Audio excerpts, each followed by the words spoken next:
Time to go dreaming, everyone. This is the Livin the Dream video podcast. I'm Rishi Barran with the Dan Patrick School of Sportscasting, and this is episode number 45. We've got a young man with us who is originally from Chicago, so let's make this the Michael Jordan Returns 45 episode. I love it. This is Chris Wright with you today. He's a digital line producer at CBS Sports HQ in Fort Lauderdale, Florida, not too far from where he went to school with us at Full Sail University. Chris, I see you got a bracket behind you. As we record this, the March Madness is still going on. Yep. What's life like right now with the madness going on for you? It's madness. It's crazy. It's a lot of work, but it's a lot of fun. It's like the Super Bowl for us, just every single day almost. Work wise, everybody is in, and everyone's working all day pretty much. We're watching games, having fun, so it's cool to have the games on and react to it, and then run down into the studio and kind of cover what we just watched. It's pretty cool. It's a lot of fun. It's long hours, but it's worth it. It's awesome. Out of all the places our graduates work, and you're not the only one there, we'll get to that in a little bit. Your shop seems like one of the most fun with all the things you have going on, and we'll get into that and all the fun stuff going on at CBS Sports HQ in a little bit. But first, where did this dream of becoming involved in sports broadcasting start for you? So I told you I had a funny story, so I guess we'll start there. So I used to work in like a desk job basically. It was finance, kind of staring at a computer every day, kind of just looking at numbers, talking to people I didn't really know.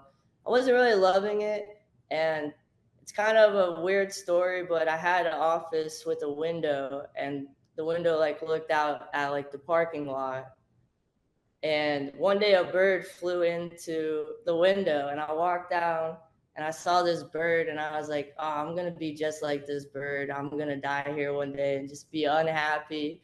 It's kind of dramatic, but that's how I saw it. So I went home and I talked to my parents, and they're like, well, you've always liked sports, so maybe do something with that. That's pretty much all you do anyways, all you talk about. So literally the next day I saw a commercial for Dan Patrick School. I showed it to my parents, and I was like, this is what I'm gonna do. And then probably the next following month, when you guys had the next tour, we did the tour. And then I think within 3 months after that story, I had enrolled at Full Sail. Well, we hope the bird is still there. You are not there anymore, but you Right. flew your way over, for lack of a better term, to Full So Sail University in Winter Park, Florida, became a member of the Dan Patrick School of Sportscasting, and the rest, as they like to say, is history. right. But now, you have a chance to be around sports all the time. Like you said, that was a big part of what your life was. That all started back in Chicago. We have a bond with our Chicago Bears. You actually, unlike me, you grew up in the Windy City until about fifth grade. What's life like as a young man in such a sports hungry city?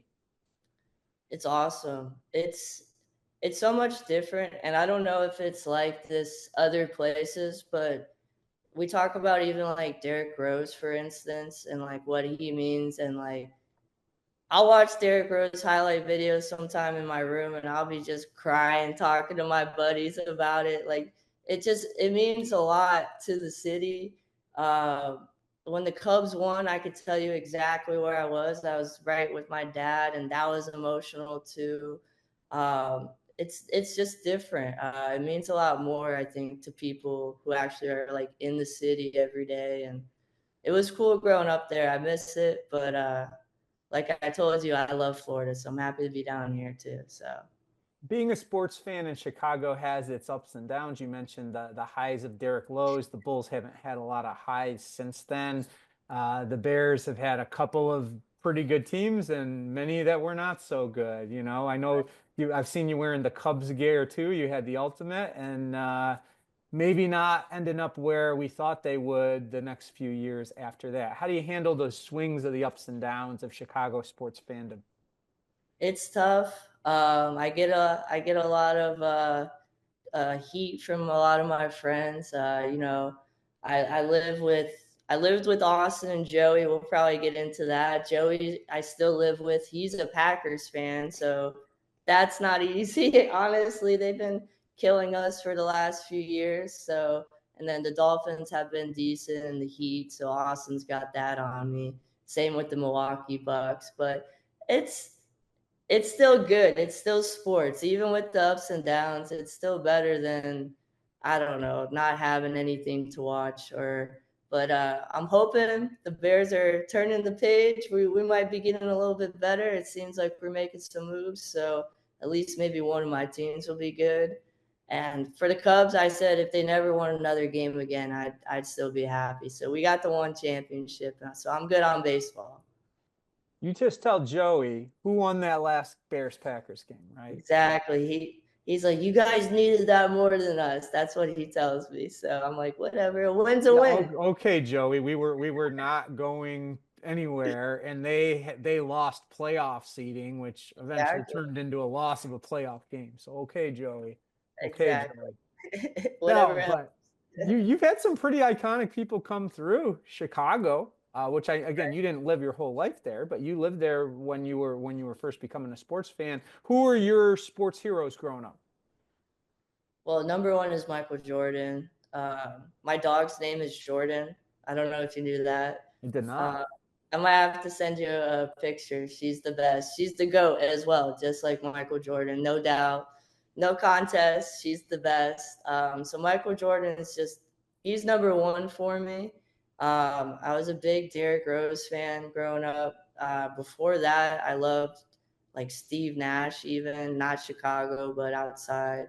I was a big Brandon Marshall fan. He was from Central Florida too, which was kind of cool. Players like that. I love Thomas Jones. I don't know if you remember him. I do. He was my favorite for a long time.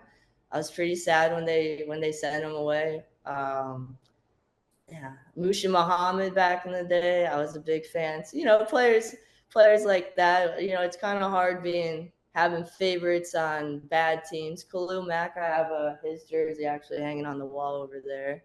But yeah, definitely, we've had some iconic players for sure. Making me think of that Super Bowl team bringing up Thomas Jones. That was fun. The Jets, where all the great Bears running backs go to die, right? Just like the Right? Packers quarterbacks, right? But Exactly. yeah, I Yep. thought Brandon Marshall was, I wouldn't say underrated, but I would consider him the Yeah. best receiver in Bears history. He was a game changer. Obviously, wasn't there very long, but in terms of talent, as good as they've ever had. And what I was curious because you were talking about Austin there, Austin Ramos, who also works at CBS Sports HQ and took class with Chris. We'll get deeper into their friendship later. But I'm going to bet you've had some Jordan LeBron debates with him. Does that get annoying after a while? Uh, I think he knows that I'm just never gonna fluctuate, and I think I know he's probably not. So it's kind of, it's a good conversation, but I feel like even working in this industry, you see it go up once, sports kind of die down in the summer, and you're just like, really, we're back talking about this. It's kind of almost like an old conversation. I don't know, but we have talked about it. I'm never gonna fluctuate. Jordan's my go forever and always. LeBron, I might give you the longevity thing, but yeah, I'm never gonna change. Jordan's the go, so he knows. Austin knows. 6-0 in the finals. That's all I have to say. To me, those debates are just lazy. Like I feel like when you throw that up, now obviously if something happens, let's say LeBron were to win another championship, okay, I guess you can go there. But to go there any other time, it's like, that's you got better stuff you can put in your show. I think you learned about that from your time with Exactly. us. You Exactly. You had mentioned, going your mom's still not too far away, right up the road in Oviedo. You mentioned like you were telling me like before we did this episode, oh, I might go and visit her. I know you have a great relationship with your family. How did they influence you as you became the Chris Wright you are today? So my mom, she's also the goat. So I'll throw that out there. She's the best. Same with my dad. So my dad's a big sports fan. If you ever were to see our house, it's like a walking like sports memorabilia. Like he loves sports just like I do. So he was always kind of into it. He says if this was around when he was my age, he probably would have gone to the school himself. So he was always super supportive, and my mom, she would have supported anything I would have done, and she thinks it's really cool. And she always like, she never watched basketball, and now she can tell you all about the NBA just because she knows I like the NBA. And she was so upset that Jimmy Butler just got traded the other day, and she's texting me things that I don't even know about the trade. And it's, my mom's like breaking the news to me now. So they're always like really supportive of it. And uh, it was kind of, so when I went to full, so I actually moved back in with my parents to kind of save money and kind of focus in on that. And I quit my job. So it was a big change and kind of, going back in time a little bit of moving back with my parents and restarting, but they're always super supportive and just wanted to see me succeed. So they're the best. They're, without them, I don't know if I'd be here, honestly. Well, you going back home, that's kind of like a return of a different Chris from teenage Chris back into those same walls. What was teenage Chris like? Teenage Chris only cared about playing basketball, and that's about it. School came second, girls came second, everything came behind basketball. That's pretty much all I cared about, was getting off of school, playing basketball. I took as many gym classes in high school as I could. So I was that kid that had like four classes of gym. Then I also had ROTC where we would work out or play a sport sometimes. So I had a lot of energy, but I was just a sports nut. Just playing sports and watching sports is pretty much all I did. Another thing that I know that you've grown to love because you really made your presence on campus with your flashy blue car. You like those kind of cars, right? I When did do. you develop your love for automobiles that have that kind of a slick feel to them? I think it comes from my dad, and unfortunately, I don't have the Camaro anymore. I miss it. I talk about it all the time. It was my screensaver up until like a couple months ago, but I think I get it from my dad. He used to drive Trans Ams when he was my age back in the day. They don't make those anymore.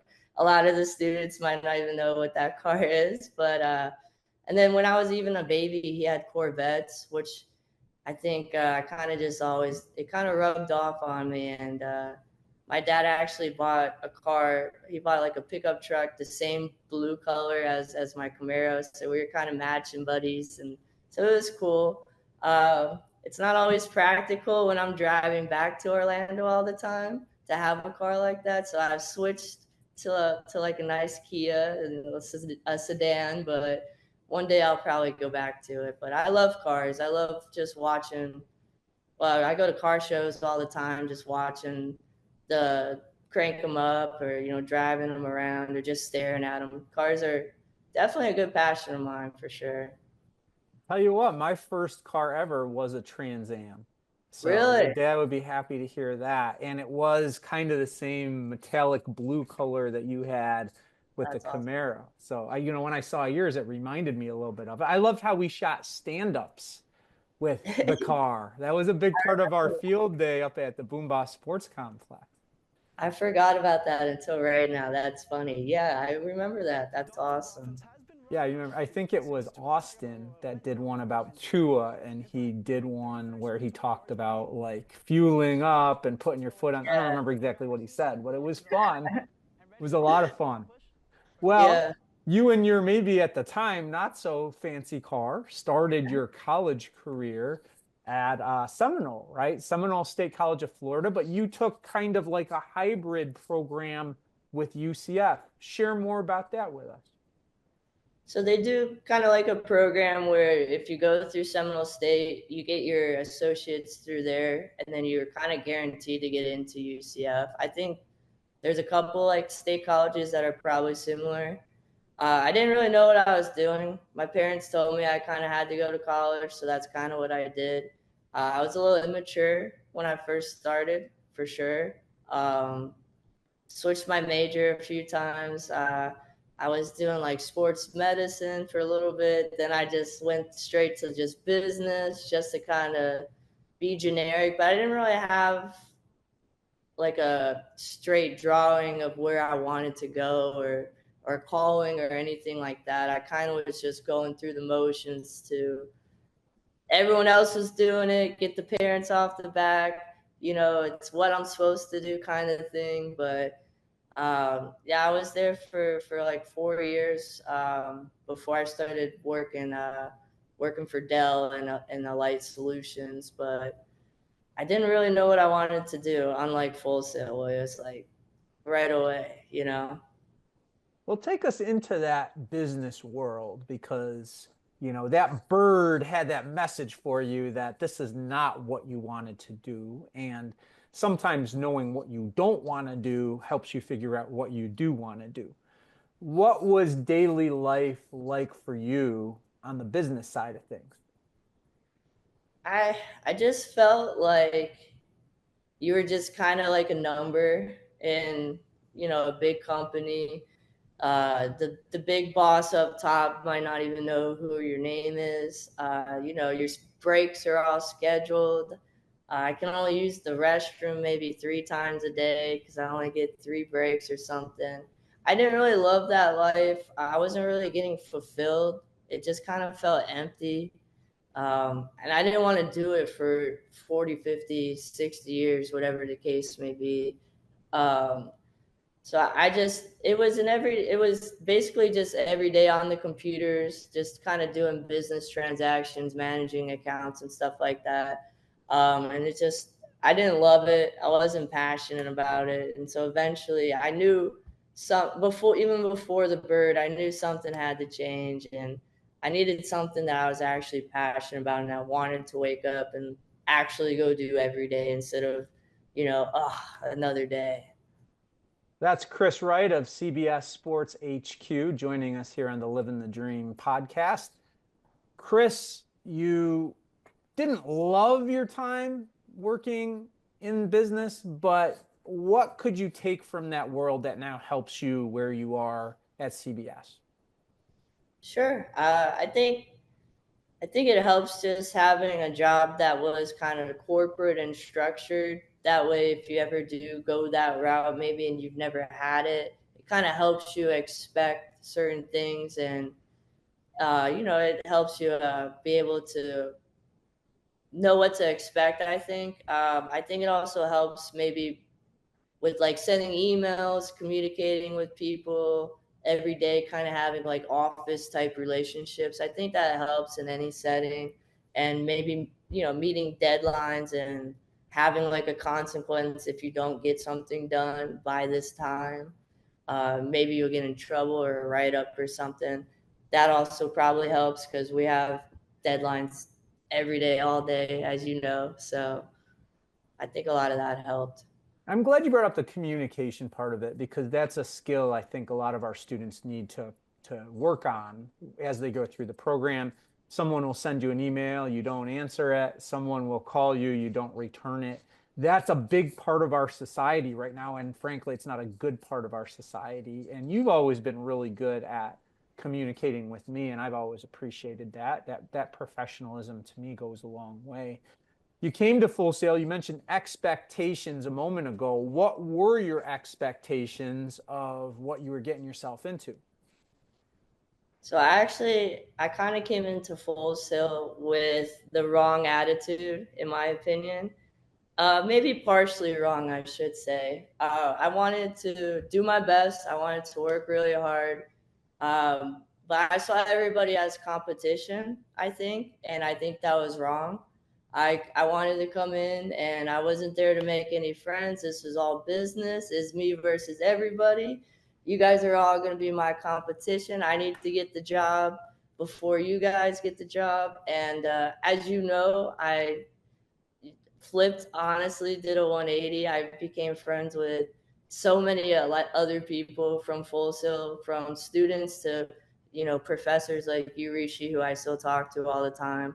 Uh, I had the wrong attitude though, so my expectation was that I was gonna kind of be on my own, learning. I didn't really know a lot about film or cameras actually at all, so I thought I was gonna kind of have to do that on my own, and I ended up making so many friends that I couldn't have gotten through Full Sail without. I live with two of them. I still talk to DJ and Hanky every single day. So stuff like that. Austin helped me. Austin and I had every class together, and then we ended up working together. So we spent a lot of time, and so I had the wrong attitude. So maybe set expectations, learn from me, go in with a good attitude, celebrate everybody's wins, because it's just, you never know. Maybe one day a friend will help you out get a job, or you'll just make lifelong friends too, which is always good. I don't know that you had the wrong attitude of being competitive. I think that can be healthy. It's just what you said about isolating yourself and being on your own and almost like you're fighting with everybody for the Right. the bits of cheese that you can find as a mouse in this business, right? So I don't know that it's wrong that you were competitive, but I agree with you that being inclusive and supportive of everybody else, that made a big difference once you did it. Why did you turn your mindset? I don't think I'm that kind of person to where even if I wanted to be like that, Rishi, I don't think it would have lasted very long. You know how social I am. I talk to anybody and everybody. So that, and just meeting good people, and having good guidance from you guys at Full Sail, because you guys would literally tell us that this is still a team sport. This isn't an individual sport. And we had to work together a lot of times. So I had to make those connections, and I had questions that I wanted to maybe ask a student rather than bothering, you know, Rishi Barran, who's busy doing all, everything else. So yeah, I think you kind of had to build those connections, and it's better that way. What was your goal when you started Full Sail? I wanted to be on TV for ESPN. I wanted to be like Stephen A. I wanted to be like Nick Wright. I wanted to be like Dan Patrick, on camera for a big company and talking about sports. Hopefully, kind of teetering towards basketball. That's always my number one, but that's what I wanted to do at first. Obviously, it changed, but that's how it started. It's funny that you say you want to be like Nick Wright because I just was going through pictures of you and your haircut was like what Nick Wright's haircut eventually became. I did it first, Rishi. But you did learn the production and you said you didn't really know much about how to use a camera or any of that stuff. How did that open your eyes once you learned how to use the equipment? It was really eye opening, honestly. It was awesome. It made me see things from a different perspective. I think several people will tell you throughout your time at Full Sail, you're never going to watch a TV show again the same, or a live game the same, a live production, because you're going to start noticing things. Why did they do it this way? Or I wish they would have done that. Or that was awesome. That was really cool. And I started doing that during the program. Like, I think, well, like a story that I remember, like one of the first times it happened, I think was with Gordy and with Eric Rutledge. They were kind of telling me like, do you see this thing coming out of the back of your head in the background? And they made you think about little things, and then once you start thinking about one thing, I think it becomes 100 things, and you start really understanding production value is all in the little things, not just setting up a camera and going and saying things. So you kind of, I really started to like my mind was going, piecing the stories together and how can I tell it. I didn't necessarily need to be the one to tell it on camera, but I liked making other people look good. That's an important part of the job. And it's cool hearing you talk about the process that goes into it. Chris Wright is now a digital line producer at CBS Sports Network. When did you decide I'm putting all my chips on the table toward production when you entered as an on-air guy? I would say it's probably about halfway through. I had a tough conversation with Gus, and I was like, I know like pretty much 95%, 99% of the people going through the program probably want to be on camera, but I don't know if that's necessarily for me. And plus, there was a lot of teachers and that worked in production, so I had spoken with some of them, and I kind of always thought that there would be also more jobs on the back end of the camera side than in front of as well. And I was always kind of the mindset that I need to start working right out of school. I can't live with my parents forever. I was a little bit older than some of the other students, so I'd already gone through college once, like we talked about. So I didn't. I thought my clock was ticking. Everyone's on their own time. Don't think that way. It's just my own internal anxiety trying to get, but I had a conversation with Gus probably about halfway through where I was still going to do the on camera stuff, but I was going to kind of get more graded heavily on more of the production aspects of things rather than maybe like my vocal performance or something like that. Yeah, and it's nice that you found that because once you did, it opened those doors you were talking about. And yeah, it is a lot easier sometimes to land those jobs, right? You work for a big company, right? One of the top sports entities out there. You're not going to graduate from school and go on air there, right? That's very unrealistic. It happens very infrequently. But here you are doing something you love at a place you love, and with, as you said before, friends you made during school that are with you now. When you arrived and you changed that mindset of, hey, there's some pretty cool people here, what was it like going through the program with people who had similar interests as you? It's just even every day today I like going to work. It's just awesome just to be able to talk sports with people, and like that's what you're doing too. Like if I was at my old job, if I was spending 10, 20 minutes talking about sports with somebody, I was missing a deadline or I was going to get yelled at. But now, every day that's what we're doing. It's awesome. Um, it's also good if you have people like Austin and people like DJ and stuff that we would always go out and push each other kind of to be the best you can be. It was just super cool. A lot of because we all were competitive, so we all wanted to get the best grade. We were always kind of comparing and contrasting. I don't know if you recommend that Rishi sharing grades, but it makes you competitive. It's I think it's healthy to have a good set of friends that kind of push you to do better too. It definitely helped me. Friends and others, competition brings out the best in you for sure. And we saw what you do in the classroom. What was life like as a student outside of the classroom? Take us behind the scenes of the Chris Wright Full Sail experience when he wasn't in class. Well, when I did a lot of internships through Full Sail, which was cool, and I made Austin do a few with me because we had every class together, so we were doing everything together. So one thing that I was always really proud of was with Jeff Radcliffe. We did the Central Florida Panthers.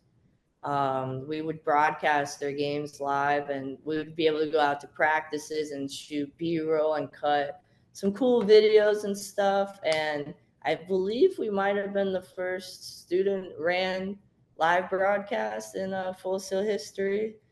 Might have to fact check me on that, Rishi, but it was a great group of people. That was a fun time. I did this like online editor writing thing for the Detroit Lions for a little bit. That was kind of cool. So I stayed busy.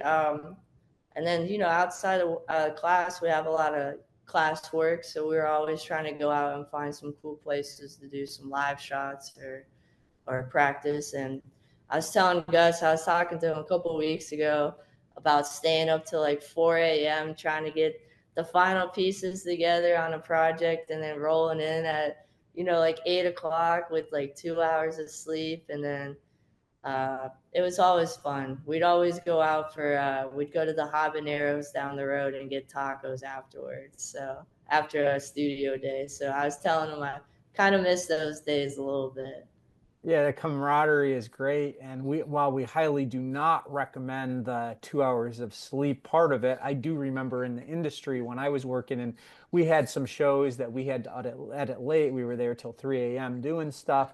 And those are the things I remember. Like it wasn't probably good for my body, but it was good for the soul per se to be able to do things like that. You mentioned the Detroit Lions thing. I seem to remember you had a connection with Kurt Steele, one of our online students, right? Is that how that came about? Yeah, I didn't really know him at first, but we were both kind of doing the same thing. So Kurt's the man. He's an awesome guy. I still talk to him every now and then. Not as much as I used to. I definitely, now that you bring him up, need to hit him up again. But we kind of connected through that, and I think he's still doing it actually, if I'm not mistaken. So, as a Bears fan, how do you go into creating Lions content? It's well, you tell us not to be biased, Rishi. So content's content, I guess. It's still good. It's still sports, honestly. I could still talk about the Packers if I had to. Obviously, it's not my first choice, but it's still sports. And my dad's actually a Lions fan, so there's a lot of Lions gear at our house. So it's a little bit easier, but uh, I don't mind. And Kurt's the man, so he made it easy on me. Yeah, fun year for your dad and Kurt. I always root for the Lions for Kurt. I always feel like, yeah, Kurt deserves that. I mean, Yeah, for they the all only the do. only team in the division that I can find myself rooting for Me from time too. to time. You brought up all these different out of class activities and the work you did with Jeff. Did you have a favorite other activity that was an extracurricular that you did? I did so with Jackie. I was a production assistant for American Ninja Warrior with her. That was really cool. It was the kids version, and I don't know if you ever watched, but if you make it kind of further on into the show, they kind of show you like packages of like their hobbies or their neighborhood, their families, stuff like that. So we would go, and some of these kids' hobbies would be like rock climbing or water skiing. So we'd shoot, B-roll from a boat, or we'd have to kind of rock climb with them, or horseback riding or something, and go to a stable and then just shoot all sorts of different shots. So we did that. I want to say it was all around Florida for about 6 weeks or so. That was one of my favorites. Plus, they let me do a couple of the things in the gym and try it out. Some of the obstacles. It was pretty cool. I like that one. How different is what goes into it from what you see when the final product is put together? Well, it's probably a couple weeks of work worth of time and effort and shots for about 90 seconds maybe of airtime. So it's 8 to 12 days worth of time and effort for 90 seconds. So you don't really get to see a lot of it actually. But I think it's super awesome how you take all that stuff and you make it into a 90-second and you get the whole story in that time. And because you really have to make it work, or else you're going to leave something out, or it's going to maybe be too long or too short. So it was cool to really see. I wasn't on the editing side, but I watched it afterwards, kind of see how it got pieced together, and it was definitely cool to see how they did it. One thing we didn't talk about yet about your Full Sail experience was when you got to Full Sail. So you arrived in February of 2020, and those that remember that time, about a month later, the world changed, and you weren't going to be on campus for a while. So your timing wasn't necessarily spot on, but it worked out. How did you make that part of your Full Sail experience work when they sent you home after being on campus for 3 weeks? Yeah, it was a pretty quick. change because it's the first month too, so you're kind of fired up, and we got told all these cool things were gonna happen, and we're gonna have the experiences to go out and do all these things and call magic games or whatever. We thought we were gonna get all this stuff, and it kind of changed. Of course, obviously, a lot of it is on campus in studio or going and doing live shots, so it changed very quickly. I wouldn't change anything. I think everything happens for a reason. But it was definitely kind of disheartening to have to go home and kind of do live shots from my bedroom instead of in studio with you, Rishi, or whoever. But it was definitely tough at first. But it seems like when you came back, you were all in and the fire was going. How did you make the most of your time with us? I think we were all just fired up just to be there, and we didn't want to ever leave because we missed so much time, and we knew we only had so much time left. That, at least for me, I just wanted to be there. I just wanted to do IL hours. I just wanted to try to pick your brain, pick Jeff's brain, pick Gus's brain, while I'm still there and still have time. I think it's a lot of us are going to probably end up working in a kind of studio situation, whether you're on camera or not. So I think it benefits you just to be there, even if you are a little nervous or shy or scared. Everyone there is nice. We don't bite. So I think I wanted to make the most of the time that I had left, so I was fired up just to be back, honestly. Once in a while, Mac will bite, right? No, I'm just kidding. What was the most challenging part of going through the Full Sail experience?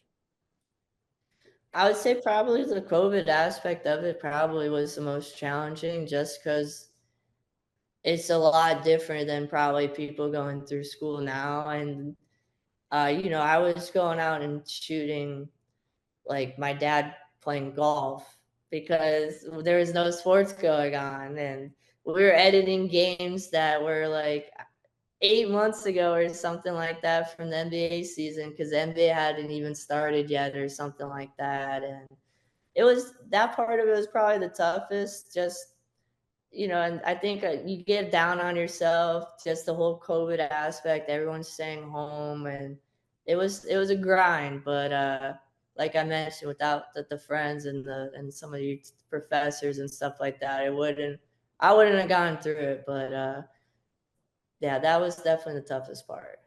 That's Chris Wright of CBS Sports Network. Chris, as you went along, what areas did you see the most growth in yourself, both as a student and as a human being? Well, like I said, I didn't know anything really about production. I really didn't even know how to use a camera that well. I never grew up like with super into video games or super into like the iPhones or anything like that. So even my knowledge on like shooting stuff on an iPhone was very, very limited.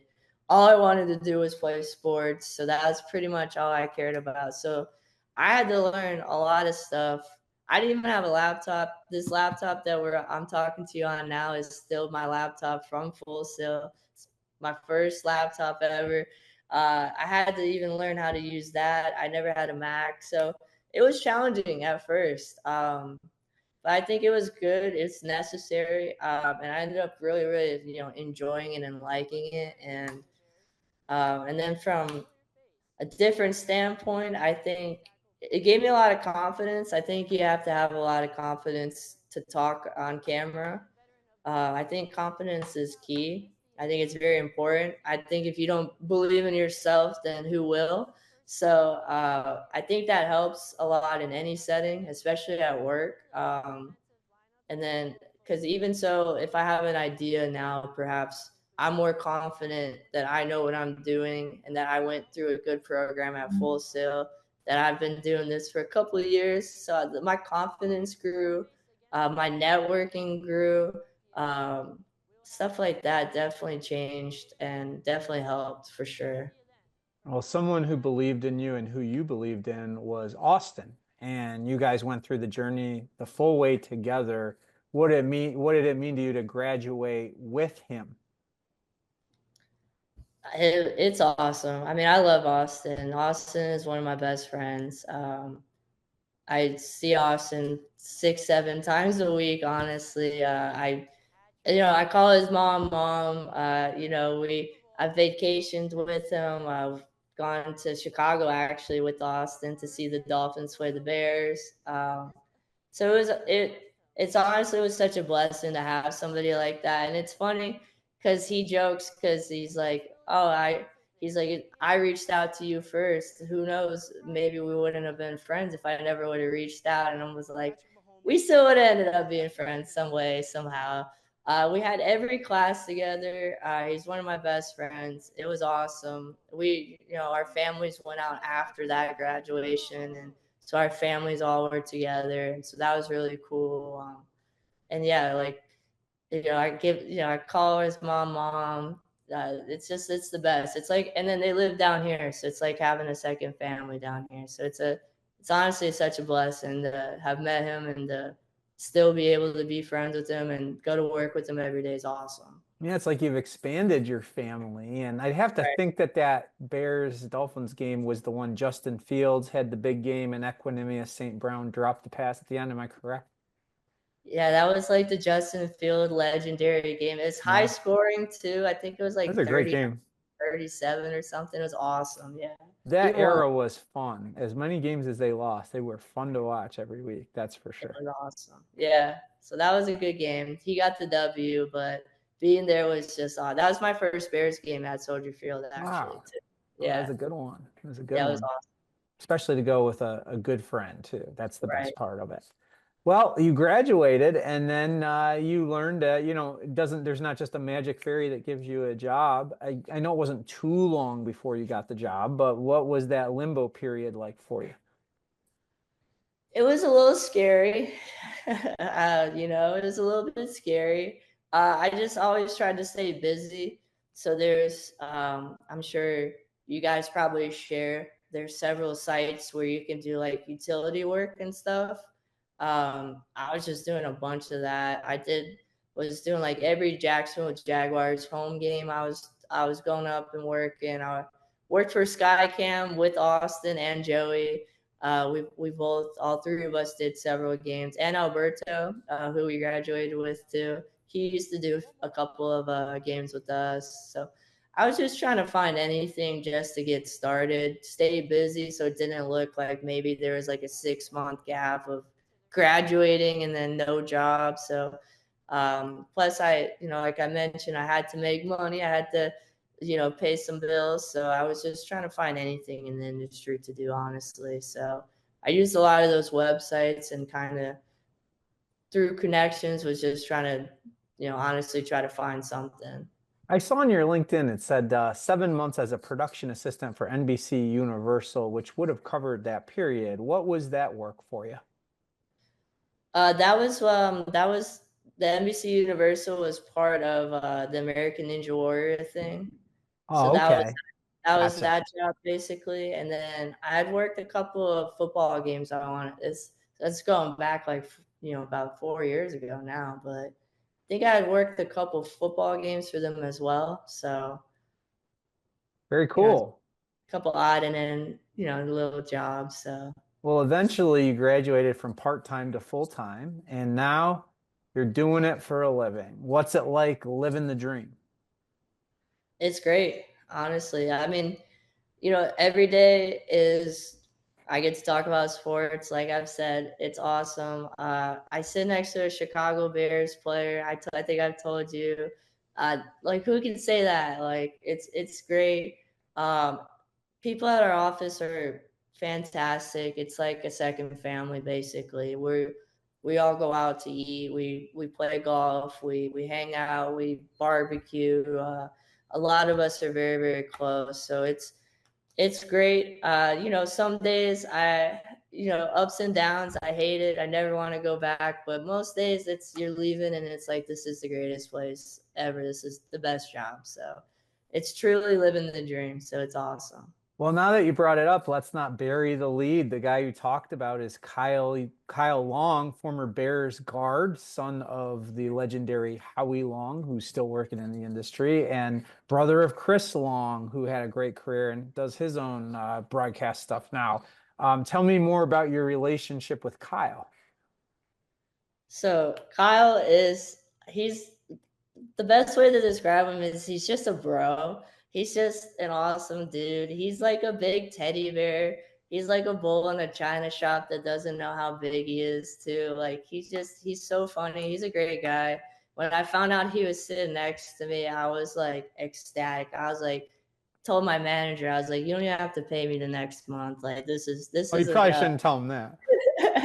I'm like, this is great. So he's awesome. I wore my Caleb Williams jersey week 1 of the NFL season, and he like literally gave me a bear hug and picked me up. He was so excited that I had the Caleb Williams jersey already, which Austin actually bought me for my birthday. So Wow. it was I bet you Joey wouldn't buy that for you. he's like, there's no way. I'm like, oh, come on. I'm not buying an Aaron Rodgers jersey either, or Jordan Love for that matter. But it's very cool to be able to work with people like that, and they say don't meet your heroes, but Kyle is definitely like an awesome person, so it makes it even more better. Well, how did you first approach him when you knew he was there? Did you go all in on the hey, I'm a big Bears fan, or were you more timid? I had to. I basically was just like, hey, I'm Chris, and I was sitting kind of like right next to him, so I told him pretty quickly, yeah, honestly. I was like, yeah, I'm a Bears fan. And he's like, oh, really? And he was kind of excited by it. So we kind of talked, and he's told me some pretty crazy, like, inside stories about Bears players and, like, Huh, locker room type stories. So interesting. it's awesome. I have to maybe tell you those off Yeah, I camera. was gonna say I would love to hear him. I would love to hear him. It's awesome. Well, that is very cool. And then, before we get into your job and what you do and all that, how did it work out? How did you end up getting the job? So actually through Gus, not to name drop, not it. Don't everybody go hit He's up fine if you name drop. But so Gus obviously worked at ESPN, and a lot of people down here actually used to work at ESPN. And so Gus knew one of the producers here, and then he connected us through LinkedIn, and I kind of introduced myself and said, "Hey, I know Gus Ramsey. I need a job." No, I'm kidding. I introduced myself and kind of was asking if they had any positions available, and luckily they had one. Only 3 hours south of where I was living, so it's worked out great. And so through Gus, I met this guy. We call him Tully. His name's Brian Tully. So he used to work with Gus, and then ended up getting hired. And funny enough, I was supposed to get hired with one other person, and that person bailed.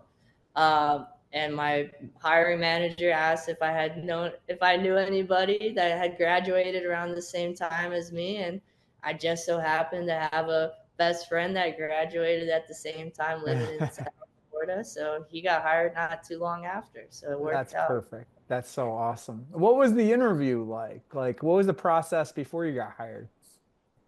So I was informed like a little bit that I might be put on the betting shows, the gambling shows. So I kind of had to learn really, really quick what a parlay was, everything. I never gambled before, really, outside of maybe like blackjack with my grandparents or something. I had never really done it. So I very, very quickly, in like a night, kind of was trying to learn the betting lingo, and I wanted to make sure I knew all the headlines that were on ESPN or that were on CBS from the night before. I wanted to know who won the NHL Cup, the NBA Finals, the World Series that year. I wanted to know any question they might ask me, and they didn't ask me any of it. So But I it's good you prepped. were prepared. I prepped for that, but they basically were just kind of more or less kind of wanting to know who I was. The full sale experience. They were very interested in it, especially because of the Dan Patrick name on it. Um, and then kind of wanted to know what my intentions were and what my goals were. And they did ask a little bit about the fandom, so I talked about the Bears, the Cubs, the Bulls, and then it was honestly a pretty smooth process. I think since I knew I had it in, I felt a little more comfortable as well, and luckily they hired me. Well, you started as a production assistant. Let's just kind of go through where you've already had a couple promotions, but Yeah. why don't we go in order? What did you do as a production assistant? So I was a PA, production assistant for about 8 months. Pretty much what you do is you cut videos and you cut picture videos, pick vids for the show. You cut highlights, What does that mean? Picture video. like still shots, but sometimes we'll pan in and pan out just to give it some movement. Because sometimes with rights we can't show Mm, necessarily video, so we'll show pictures and it'll kind of rifle through like 5 or 6 pictures instead of showing the actual video. makes So sense. we would do that, sound on tape, and then you'd go down and for any kind of live show or tape show, you when they'd ask for those elements, you'd run what we call media nav, which basically what houses all of the picture videos, the VOs, the sound on tapes, and whenever they call for it and ask for it, you roll it and then you count them down in and out of everything. And you also edit the show if there's ever any fixes. A lot of what we do gets posted to the website. So if there's ever like a spelling error or something, we have to go back and we have to fix that. So you have to be pretty decent at editing on Premiere, overlaying stuff, graphics, fixing different things, cutting stuff in and out. And then we post those to the website. So it's a lot of work, but it's all. Some days you might be doing one thing instead of the other. So How much there's, of the stuff on Premiere did you already know, and how much did you have to learn? I think so. I also trained a lot of the PAs too while I was there because there was a little bit of turnover when I first started. I was eventually one of like the more experienced PAs very quickly. I think out of everybody I've seen, Full Sail is the most prepared for that kind of stuff out of everyone. So I think I was pretty ready to go day one. There's some ins and outs of the industries that are more specific to probably CBS I had to learn and get used to, but from a standpoint of like knowing the basics, I was ready to go day one for sure. That's And great. I think everybody from Full Sail that has gotten hired for us is ready to go day one too. So then, about a year in, you got a promotion. You were an editor and an assignment desk person. How'd you get that promotion? Well, they were honestly looking for some help. They had some turnover, and it was kind of getting into a little bit of a busier season. And I was just curious, honestly, one day, and I had asked, like, what do you guys even do, like on a day to day basis? Because I wasn't 100% sure. And so one of the managers I was kind of friends with, his name's Paul, and he's was basically like, "Would you ever be interested in learning?" And so I'm always curious. I'm always open to grow. I'm always looking to learn new stuff. So I said, "Yeah," and so I basically kind of agreed to help them out for it. At the time, it was unknown, but they kind of trained me up on some different things. So I saw it as an opportunity to be able to write for the show as well and to kind of have my fingerprints on the show per se in a different way. So I was kind of interested in doing that. And basically, what I was doing was I was handling any breaking news situations. So I think we do an exercise towards the end of Full Sail Yes, you about do. that, was very helpful because that was basically what I was doing all day, every day. If there's anything breaking news or kind of minor breaking news, I would write the scripts, build the lowers, I call the talent. So a lot of my other part of the job was to call talent and kind of book them for the shows and kind of tell them, hey, this is who you're working with. These are some of the topics. this producer will kind of reach out and talk to you a little bit more, which was cool. That was a different side of things that I wasn't used to. So I would have to do all that though during a breaking news situation. That was a lot of stress, but it was fun for a while. Yeah, what are the deadlines like at CBS Sports? Is it super tight?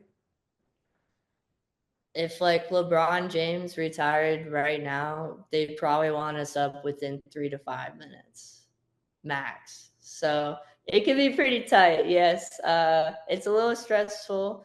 It kind of depends on the situation, but in breaking news, it's usually um, depending on the situation. It's usually like if we're in a break, then maybe it might be a little more rushed because we're coming out of a break instead of maybe being caught in like a long segment or something. But it all depends. But it's usually within 10 minutes max. You're trying to get up with the news at least, if not with a guest, with segments, with graphics and VO bill and all that. So it's. I think it's fun. I like it.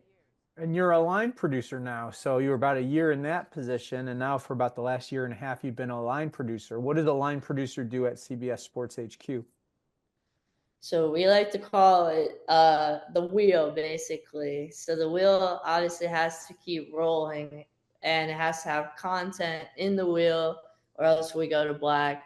And as everybody should know at Full Sail, that's like one of the worst things you can do is go to black. You never want to go to black, unless it's like a certain production thing that you want to do, but you never want to go to black. So I basically manage everything that goes in that wheel. Um, I sit alongside the producers who make the shows, and I build a rundown myself, and which has like lines in it that basically determines what studios we come out of, where that signal gets sent, because it could go to network, it could just go to HQ, it could go out of Connecticut, it could come out of Fort Lauderdale. There's 3 studios in each place, so it could come out of each individual studio. So I have to make sure those are all correct. And then based off of that, that's kind of how PAs will cut and break up the show. That way we can repurpose it maybe, or if something maybe dies, we can just take out part of the show rather than losing an hour of content. We might just lose 5 minutes. So I basically tell the PAs how to cut the show apart, and then I put that in, and I have to make sure all the commercial breaks are hit every hour, and then we're supposed to get out of every hour at the same time, and we're supposed to start the hour at the same time. So we're supposed to end at 56:12 every hour, and then we're supposed to come up at 59:30 every hour and hit 5 breaks and fit content in. And so it's kind of just managing basically everything that gets played.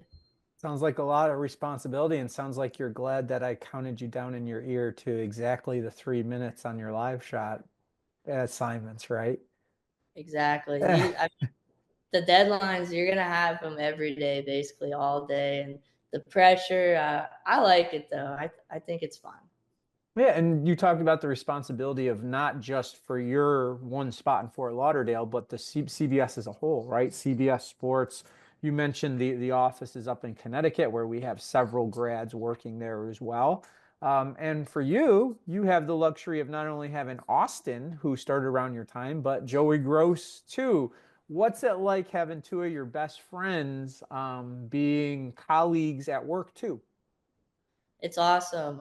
Like I said, I also still live with Joey, so I spend a lot of time with Joey, even though he's a Packers fan. But it's awesome. I was a little worried because with recommending people, you never really know how people are gonna do, and whether you like it or not, it's a reflection on you.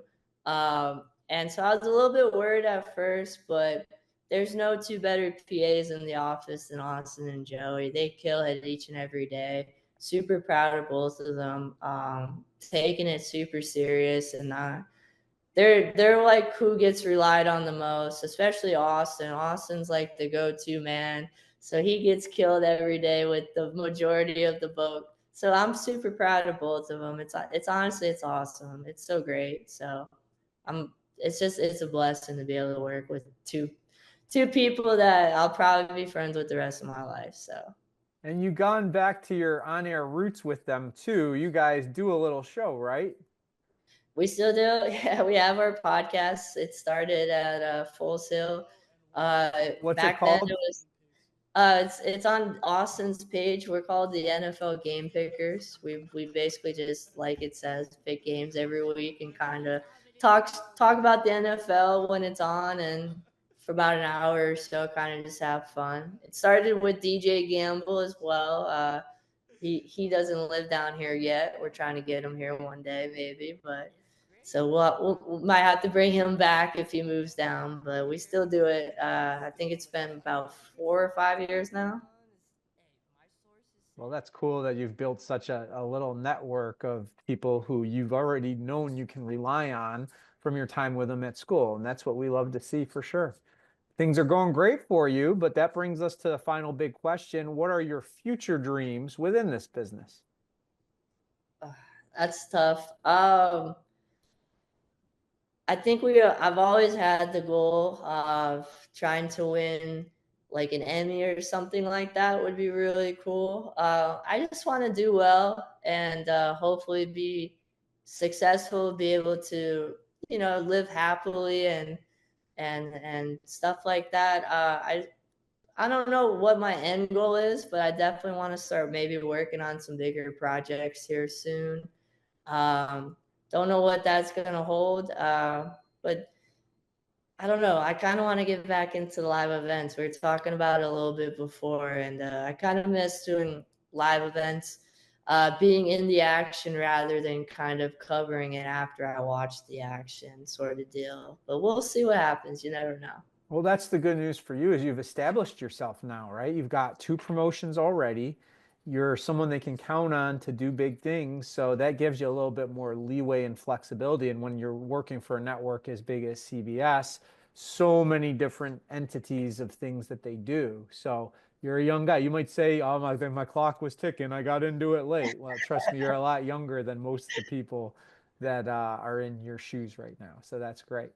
All right, at the end of this, I always like to finish with the dream sequence. That's some quick fire questions for you. Top of the head answers. You ready for it? Okay, sure, All I'm right. ready. Your dream Chicago Bears linebacker trio. You can pick any three linebackers of the history of the Chicago Bears and put them on the field at the same time. I gotta go with guys that played in my era. I could go throwbacks, but I didn't watch them, so I gotta go Urlacher. He was my favorite growing up. Lance Briggs was also my other favorite, so I'm gonna throw him in. And Khalil Mack counts, so I'm gonna put Yep. him in there too. I'd So count him as a linebacker because he was a fourth or a 3-4 linebacker. So good. Yeah. You almost went with if you just threw in like Hunter Hillenmeyer or I knew you were gonna Nick say that. Roach, you might have had the Super Bowl defense, right? I can't remember which one of them was on the Super I Bowl team. think I it think it was was Hillenmeyer. Hillmeyer. Yeah. I remember him. He was good too. That's All a throwback. right. We've established your love of sports cars. What is your dream car that you could drive? Oof, that's a good question. I think it's probably I want to say it's a '69 Corvette. I like the red with the black interior or the tan interior. One of those, or maybe a throwback like '90s GTR Skyline or something like that, like in Fast and Furious. I don't know. It differs. I like a lot of different things. Fancy man. Good stuff. All right, finally, dream former athlete who can join you at CBS Sports HQ. So next to you and Kyle Long, maybe on the other side of you. I mean, I feel like the easy answer is probably Derrick Rose or Michael Jordan. But I'm That trying ain't to, happening. I know, I'm trying to think like, does any other athlete from Chicago do maybe television now? But I don't know. I always thought like Anthony Rizzo would be great for television. I Somebody like agree. that. I think he would be really good at it. So maybe Anthony Rizzo. He was one of my favorite Cubs. A very personable guy. Very Right. likable guy. I agree. He'd be And excellent. he's from the area too, so maybe we could get him at H Oh, if he retires. I don't know. There we'll might be have to something send a there. recruitment this as a recruitment tape to him. All right, finally, what advice do you have for our students, our graduates who want to follow in your footsteps and be successful in this business? All right. So some advice. Don't do what I did initially. Go into it with trying to make friends with everybody, work hard, listen to your teachers, stay in touch. Don't hassle them and hound them with random texts, but stay in touch. Networking is huge. Uh, it's not always about what you know. Sometimes it's about who you know. So definitely work hard, do your best, stay in touch, and just enjoy it. It goes by really fast. So it's only 20 months. So enjoy it, work hard, do your best, and then just be good to everybody, and people will be good back to you. It's incredible to think that you've been working in the industry almost twice as long as you went to our school, right? How about that? That's It, as much of an advertisement as you need, right? that Well, is great. Chris, thank you so much. I want to give a special thank you to Chris Wright for joining us while he had some time off for this Livin the Dream video podcast. Awesome conversation, Chris, and I can't wait to hear those Bears stories off camera in a few minutes. He's living his dream. Keep on living yours too.